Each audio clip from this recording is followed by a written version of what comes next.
नमस्कार, आप देख रहे हैं म्यूचुअल फंड शो और ये हमारा वीकली शो है जिसमें हम सिर्फ म्यूचुअल फंड इंडस्ट्री का जायजा लेते हैं और आपके म्यूचुअल फंड से जुड़े प्रश्न, पोर्टफोलियो प्लानिंग में आपकी मदद करते हैं। बाजार के एक्सपर्ट हमारे साथ जुड़ते हैं और आपकी मदद करते हैं कि कौन से म्यूचुअल फंड्स आप अपने पोर्टफोलियो में रखें ताकि ज्यादा से ज्यादा रिटर्न आपको मिलता हुआ नजर आए और लंबी अवधि के लिए आपके लिए पोर्टफोलियो प्लानिंग पर भी चर्चा होती है। आज हर्ष रुंगटा जी हमारे साथ मौजूद हैं, अपना पैसा.com के सीईओ हैं। हर्ष जी नमस्कार, स्वागत है आपका जी बिजनेस में। नमस्कार। पर दर्शकों को बता दें जी किस तरीके से इस शो का एक हिस्सा बन सकते हैं। अपने प्रश्न म्यूचुअल फंड से जुड़े कोई प्रश्न हो या फिर आप पोर्टफोलियो प्लानिंग करवाना चाहते हो और हर्ष रुंगटा जी से एडवाइस लेना चाहते हो तो करना सिर्फ आपको ये है कि fund@zeenetwork.com पे आपको एक मेल लिखनी है या फिर आप हमें एसएमएस कर दें फंड लिखकर मोबाइल के टेक्स्ट वाली मैसेज बॉक्स में, उसके बाद अपना सवाल लिखकर हमें भेज दें 57575 पर। चलिए सवाल जवाब के सिलसिले शुरू करते हैं और पहले कॉलर हमारे साथ लाइन पे मौजूद है राहुल जी अलवर से। राहुल जी नमस्कार। राहुल जी आप फोन लाइन पे बात कीजिए हमसे, अपने टीवी का वॉल्यूम आपको म्यूट करनी होगी। अपना प्रश्न पूछिए, म्यूचुअल फंड से जुड़ा क्या प्रश्न है आपका? सर मैं अराउंड 2.5 ईयर से मतलब 2.5 साल से मैं 5 फंड्स में इन्वेस्ट कर रहा हूँ SIP के थ्रू 1000 पर उसके। अच्छा 1000 इसमें SIP हर फंड में एक 5 फंड्स आपके पोर्टफोलियो में आपने हमें बताया और नजरिया आपका 20 साल का, काफी लंबे नजरिए से। आपकी उम्र कितनी है राहुल जी? सर 24। अच्छा ठीक है, जैसे जैसे आगे बढ़ती जा राहुल जी तो अपने निवेश को बढ़ाते चले जाएं क्योंकि इन्फ्लेशन को बीट करना है, महंगाई को बीट करना है, उस हिसाब से आपको अपने रिटर्न्स तैयार करने होंगे अपने पोर्टफोलियो में। और फंड सिलेक्शन जहां तक आपकी बात है जिसपे आप एडवाइस लेना चाहते हैं उसमें UTI dividend yield, UTI opportunities, HDFC growth, HDFC equity और बिरला सन लाइफ डिविडेंड यील्ड शामिल है। आपने किस आधार पर ये फंड्स चुने, कुछ बताएंगे आप? आपने पोर्टफोलियो कैसे बनाया? सर एक्चुअली यूटीआई अपॉर्चुनिटी और ये डिविडेंड यील्ड तो मैंने एक्चुअली इसमें देखा टीवी में, अच्छा शोज में ही। हाँ जी। और बाकी सारे एक दो फंड्स मुझे किसी ने सजेस्ट किए थे।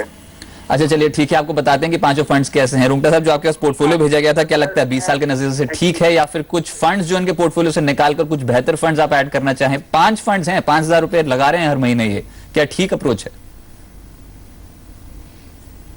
तो सबसे पहले तो राहुल को कॉन्ग्रेचुलेशंस करना चाहूंगा कि उन्होंने 21.5 साल की उम्र में जो है सिप के जरिए पैसे सेव करने, पैसे इन्वेस्ट करना शुरू कर दिया। बहुत ही अच्छी सोच है और ये जो समय समय पर रिव्यू कर रहे हैं ये भी बहुत अच्छी बात है। 5000 रुपए के लिए 5 फंड आई थिंक बहुत ज्यादा है, ओवर डाइवर्सिफिकेशन है। ओवर डाइवर्सिफिकेशन भी अच्छा नहीं होता। तो मेरे ख्याल से ये इन फंड्स में जब इन्होंने शुरू किया था मेरे ख्याल से ये अच्छे वेल परफॉर्मिंग फंड्स थे। अब ओवर टाइम इसमें से कोई फंड्स परफॉर्म कर रहे हैं, कोई नहीं कर रहे हैं। तो अगर सेम फंड हाउस में रहना है तो मेरी ये सलाह होगी कि यूटीआई अपॉर्चुनिटीज अच्छा फंड है, डिविडेंड यील्ड इतना सही परफॉर्म नहीं कर रहा है तो उसकी पैसे भी शिफ्ट कर दें और नया उसकी जो 1000 की सिप है वो आप यूटीआई अपॉर्चुनिटीज में कर दें ताकि वो आपका लार्ज कैप एक्सपोजर हो जाएगा। HDFC ग्रोथ और HDFC इक्विटी दोनों का ही परफॉर्मेंस, HDFC ग्रोथ का तो खैर बहुत ही इतना अच्छा परफॉर्मेंस नहीं है। HDFC इक्विटी का पिछले दिनों थोड़ा परफॉर्मेंस गड़बड़ाया है तो ये मिड कैप का एक्सपोजर इसमें ले सकते हैं आप। ये दोनों ही बंद करके आप मिड कैप वाला एक्सपोजर इसमें ले लें, HDFC मिड कैप में ले लें। और बिरला सन लाइफ का भी जो इनके पास डिविडेंड यील्ड फंड है उसका परफॉर्मेंस इतना अच्छा नहीं रहा है तो उसको भी लार्ज कैप में शिफ्ट कर दें, BSL फ्रंटलाइन इक्विटी में।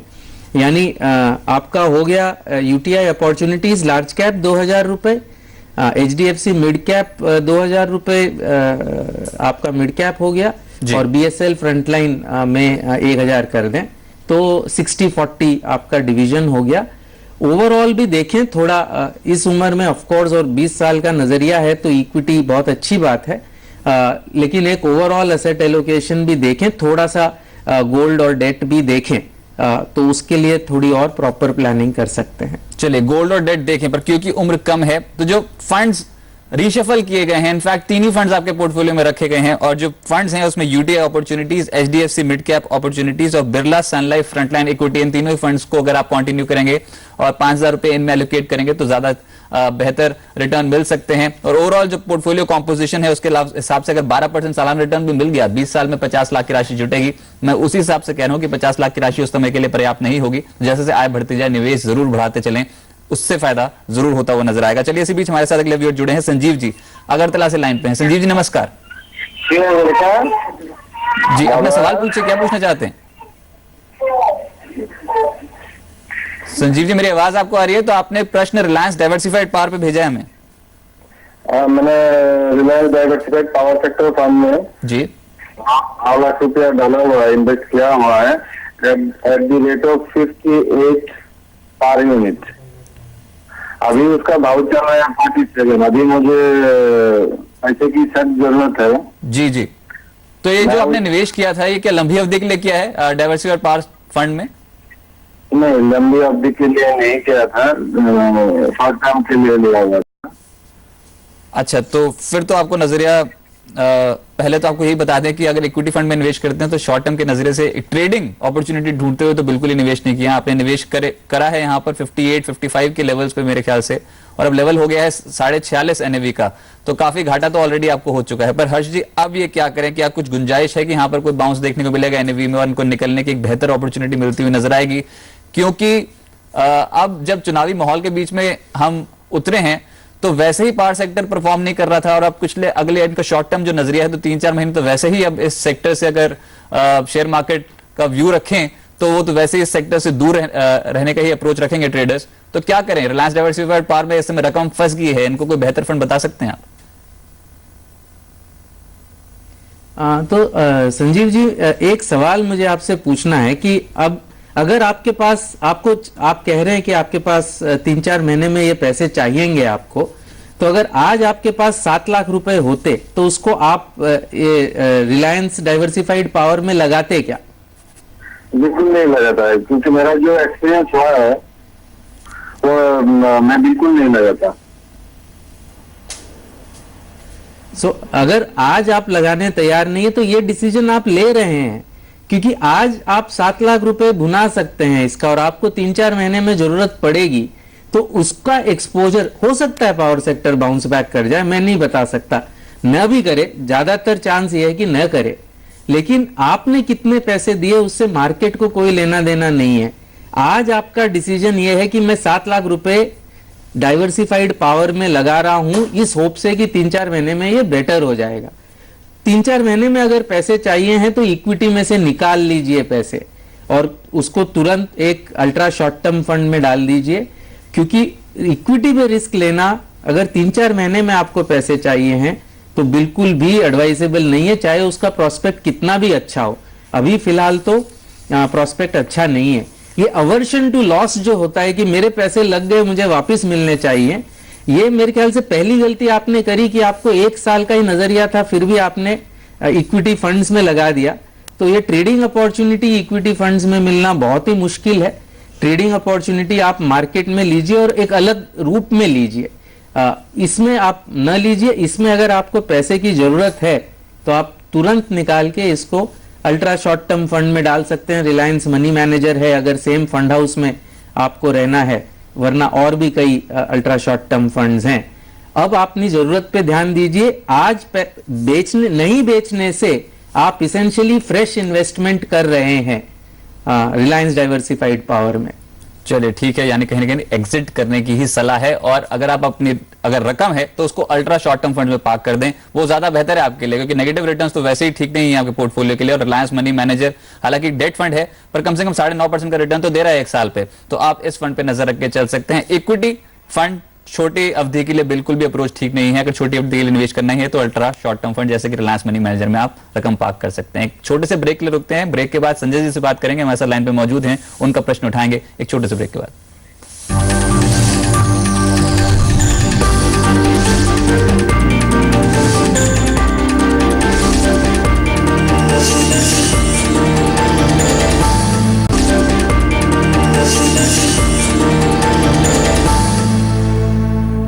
आप देख रहे हैं म्यूचुअल फंड शो। हर्ष रुंगटा जी हमारे साथ जुड़े हैं, सीईओ हैं अपना पैसा.com के, और आपके म्यूचुअल फंड से जुड़े प्रश्नों के ऊपर आपको एडवाइस दे रहे हैं, आपकी पोर्टफोलियो प्लानिंग में आपको मदद कर रहे हैं। हमारे साथ संजय जी इस समय मौजूद हैं अपना प्रश्न पूछने के लिए अजमेर से। संजय जी नमस्कार। नमस्कार। नमस्कार। हाँ जी, अपना सवाल पूछिए।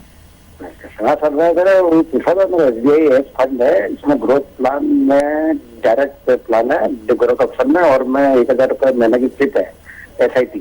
तो इसमें सर ये 5 से 8 साल के लिए व्यू अगर रखे तो ये फंड है कैसा है? SBI एज, इस फंड के ऊपर आप व्यू लेना चाहते हैं? EDG। ठीक है, आपको ये पता है कि इसमें तीनों एसेट क्लासेस में निवेश हो रहा है, इक्विटी में भी, डेट में भी, गोल्ड में भी? जी हाँ।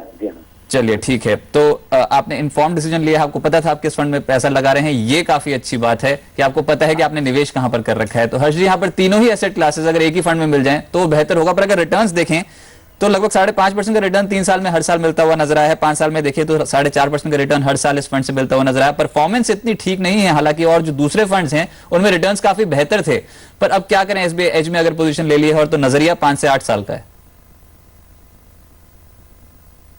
मेरे ख्याल से अगर नजरिया 5 से 8 साल का है तो दो इसमें पहलू हैं। एक तो क्या इक्विटी डेट के साथ गोल्ड आपको मिक्स करना चाहिए, और अगर करना है तो एक ही फंड में करेंगे कि उसको सेपरेटली करेंगे। अगर आपको 30% एक्सपोजर गोल्ड में लेना है तो उसको मेरे ख्याल से एज अ सेपरेट कोई गोल्ड फंड में ले लीजिए। इक्विटी और डेट का मिक्सचर अच्छा है, आप बैलेंस्ड फंड देख सकते हैं जिसमें 60-70% इक्विटी है और 30% डेट है, अगर आपका रिस्क प्रोफाइल आपको अलाउ करता है। 5 से 8 साल का नजरिया है, इसलिए रिस्क लेने की अच्छी पॉसिबिलिटी है। तो मेरे ख्याल से इनको बैलेंस्ड फंड आपको देखना चाहिए संजय जी। और बैलेंस्ड फंड में आप देख सकते हैं ICICI प्रू का बैलेंस्ड फंड है, HDFC का बैलेंस्ड फंड है, HDFC बैलेंस्ड है और ICICI प्रू बैलेंस्ड फंड है, टाटा का भी बैलेंस्ड फंड है। आप बैलेंस्ड फंड में जाइए, गोल्ड का जो एक्सपोजर लेना आप सेपरेटली एक गोल्ड फंड में सिप करिए, और इस एलोकेशन को आप बाहर से करिए, न कि एक ही फंड के अंदर तीनों चीजों का मिश्रण करें। चलिए, तो राय ये है संजय जी कि फंड का जो AUM है काफी कम है, 15 करोड़ के एसेट्स हैं इस फंड के पास, एग्जिट कर जाएं, मोटे मोटे तौर पर यही बात निकल के आई है। और बेहतर अप्रोच ये होगी कि बैलेंस्ड फंड में आप पैसा पार्क कर दें। ICICI का बैलेंस फंड देख सकते हैं, HDFC बैलेंस फंड ले सकते हैं। गोल्ड में इन्वेस्टमेंट करनी है तो किसी गोल्ड फंड में SIP शुरू कर सकते हैं, पर आपको इस फंड से बाहर निकलकर किसी बैलेंस फंड में, बेहतर बैलेंस फंड में आप नजर रख के चल सकते हैं। चलिए, इसी बीच हमारे साथ शंकर जी लाइन पे अब जुड़ गए हैं उड़ीसा से। शंकर जी नमस्कार। नमस्ते जी। हाँ जी, अपना सवाल पूछिए। हेलो। हाँ जी, अपना सवाल पूछ सकते हैं आप। UTI energy, HDFC infra, energy sector में हाँ जी, जो हमारा ये निवेश किया है और एक HDFC इंफ्रास्ट्रक्चर में है, ठीक है। तो हम अब क्या करेंगे? तो 5 साल से हो गया, तो आप मुझको क्या करके करेंगे? अच्छा, रिटर्न्स चेक किया आपने? नेगेटिव रिटर्न्स मिल रहे हैं आपके पोर्टफोलियो में इन दोनों फंड्स में? हाँ, नेगेटिव रिटर्न किया है। ठीक है हर्ष जी, ये जो दो फंड्स उन्होंने बताया, UTI एनर्जी और HDFC इंफ्रा, हालांकि अगर पिछले कुछ सालों का 5 साल का ट्रैक रिकॉर्ड देखें तो कुछ पॉजिटिव रिटर्न्स तो हैं, पर इनका कहना यह है कि इनके पोर्टफोलियो में नेगेटिव रिटर्न्स हैं और दोनों ही सेक्टर अंडर परफॉर्मेंस की चपेट में ऐसे में बाजार पे। क्या करें इन दोनों फंड्स पे, और सेक्टोरल फंड्स पे अप्रोच कैसे रखनी चाहिए, और कुछ बेहतर फंड्स जो इनके पोर्टफोलियो में इनको बता पाए। 2 लाख निवेश किए थे पर घाटा हो रहा है। तो एक तो मेरे ख्याल से शंकर जी, आपकी उम्र कितनी है? शंकर जी, अगर आपको आवाज आ रही है तो आपकी उम्र जानना चाहेंगे, कितनी उम्र है आपकी? 60 साल है। हर्ष जी, 60 इयर्स और एलोकेशन सेक्टोरल फंड्स में है, तो अप्रोच बिल्कुल ही गलत होगी। आप क्या कहेंगे? आप बिल्कुल बहुत ही रिस्की बेट आपने लिया था शंकर जी, और ऑब्वियसली ये बेट आपके लिए काम नहीं कर पाया। तो मैं एटलीस्ट आशा करता हूं कि ये एक छोटा सा पार्ट है आपके ओवरऑल, जितना भी आपके पास पोर्टफोलियो होगा उसका एक छोटा हिस्सा ये है, क्योंकि अगर बड़ा हिस्सा है तो आपने अलोकेट करते समय गलती कर दी। इतनी रिस्की बेट आपको नहीं लेनी चाहिए थी। अभी भी मेरे ख्याल से आप ओवरऑल रिस्क पहले देखिए कि आपका टोटल पोर्टफोलियो कितना है, और आपकी उम्र में ऑब्वियसली 20-25 या मैक्सिमम मेरे ख्याल से 25 से मैक्सिमम 30%, अगर आप बहुत रिस्क लेने वाले इंसान हैं तो मैक्सिमम 30% आपको इक्विटी में देखना चाहिए। अगर और आपके पास डेट पोर्टफोलियो है और इक्विटी में ही एक्सपोजर आपको लेना है, तो आप बैलेंस्ड फंड देख सकते हैं। मेरे ख्याल से at this age balanced fund is much better. तो बैलेंस्ड फंड हमने रिकमेंड पहले भी करे हैं, आप देख सकते हैं। HDFC का बैलेंस्ड फंड है। अगर इक्विटी का लार्ज कैप का एक्सपोजर लेना है तो जो UTI इंफ्रा है उसको आप UTI अपॉर्चुनिटीज में कर सकते हैं, वो लार्ज कैप फंड हो जाएगा, और एक HDFC का आप बैलेंस्ड फंड में शिफ्ट कर दीजिए। आपका फंड हाउस भी सेम रहेगा और आपकी रिस्क रिलेटिवली कम हो जाएगी। लेकिन एक चीज का ध्यान रखिएगा, ओवरऑल डेट का ज्यादा मात्रा आपके पोर्टफोलियो में होना चाहिए। जी हर्ष जी, पर बाजार पे जिस तरीके की तेजी है, हालांकि माहौल जो है वो इस समय चुनाव से रिलेटेड है, तो बाजार इसमें थोड़ा पैनिक महसूस करेगा, कुछ आने वाले समय के लिए वोलेटिलिटी बढ़ सकती है। पर जो अभी निवेश करना चाहें फ्रेश इन्वेस्टमेंट्स के तौर पर भी, या फिर कोई ऐसा बेहतर फंड जिसपे आप एडवाइस कर सकते हैं, क्या वो लार्ज कैप कैटेगरी से होगा या फिर मिड कैप कैटेगरी से, कौन से फंड पे एडवाइस करेंगे आप? अगर इक्विटी की हम बात करें तो लंबा नजरिया होना चाहिए और रिस्क को हमेशा बैलेंस करने के लिए सिस्टमैटिकली इन्वेस्ट करना चाहिए।